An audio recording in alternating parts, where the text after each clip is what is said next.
YouTube channel अद्भुत शब्द ज्ञान में आप सबका स्वागत और हार्दिक अभिनंदन। धेनुकासुर जो कि महाभारत कालीन एक असुर था, जिसका वध बलराम जी ने अपनी बाल्यावस्था में ही कर दिया था। दोस्तों, धेनुकासुर के वध की जो कथा है वो संक्षिप्त में इस प्रकार है कि बलराम जी और श्री कृष्ण के सखाओं में एक प्रधान गोप बालक थे जिनका नाम था सुदामा जी।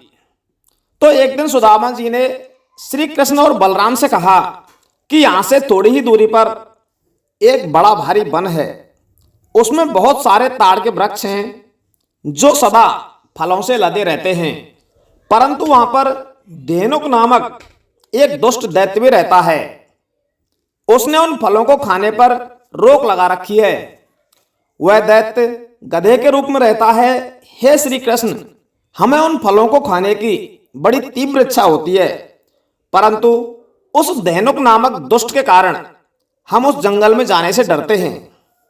तो अपने सखाओं की इस प्रकार बातें सुनकर श्री कृष्ण और बलराम जी अपने सभी सखाओं को अपने साथ लेकर उस जंगल में पहुंच जाते हैं जहां धेनुकासुर रहता था। और जंगल में पहुंचकर बलराम जी ने ताड़ के वृक्षों को अपने हाथों से पकड़कर जोर जोर से हिलाना शुरू कर दिया। वृक्षों के जोर से हिलने पर ताड़ के वृक्षों में से बहुत सारे फल नीचे गिरने लगे।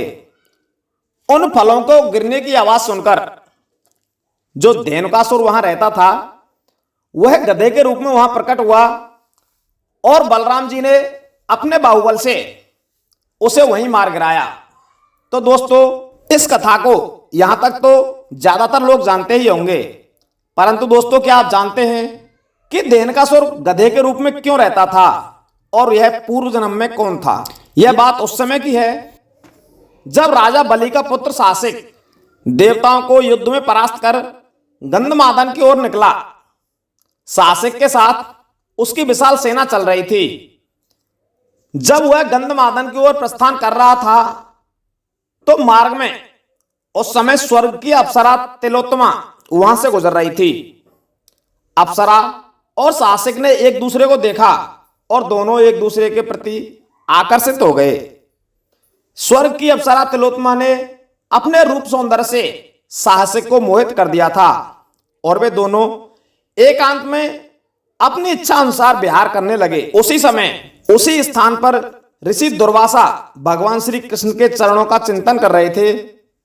तिलोत्तमा और सासिक दोनों ही उस समय कामवश होने के कारण चेतना शून्य हो गए थे और इसी कारण वे अत्यंत निकट बैठे मुनि को नहीं देख पाए। उन दोनों का शोर सुना तो सहसा ही मुनि का ध्यान भंग हो गया और ऋषि दुर्वासा उन दोनों की उन चेष्टाओं को देखकर क्रोधित हो गए और बोले, हे गधे के समान निर्लज्ज नराधम, तू बलि का पुत्र होकर भी पशु की भांति आचरण कर रहा है।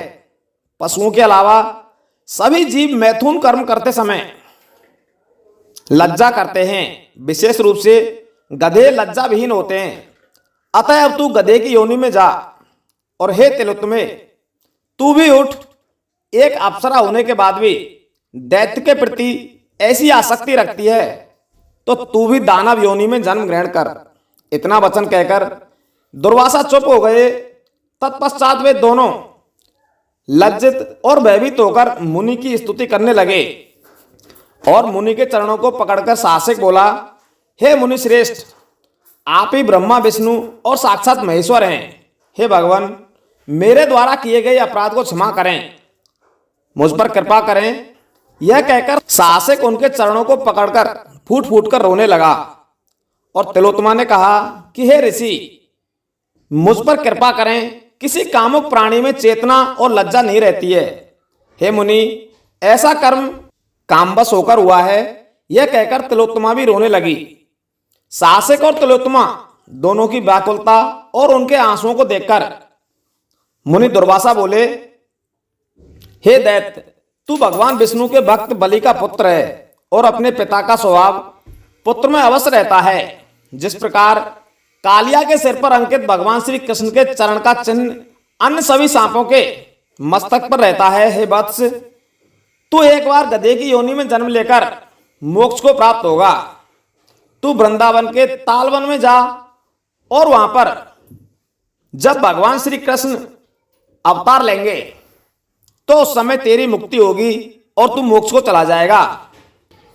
और तिलोत्तमा से बोले कि हे तिलोत्तमा, तू दैत्य बाणासुर की पुत्री होगी और फिर भगवान श्री कृष्ण के पौत्र अनिरुद्ध का आलिंगन पाकर पवित्र हो जाएगी। इतना कहकर ऋषि दुर्वासा चुप हो गए। तत्पश्चात साहसिक और तिलोत्तमा भी दुर्वासा मुनि को प्रणाम करके अपने अपने स्थान पर चले गए। इस प्रकार जो बलिपुत्र साहसिक था वह ऋषि दुर्वासा के श्राप के कारण अपने अगले जन्म में धेनुकासुर के रूप में जन्मा था, और जो तिलोत्तमा थी वह बाणासुर की पुत्री उषा के रूप में जन्मी थी।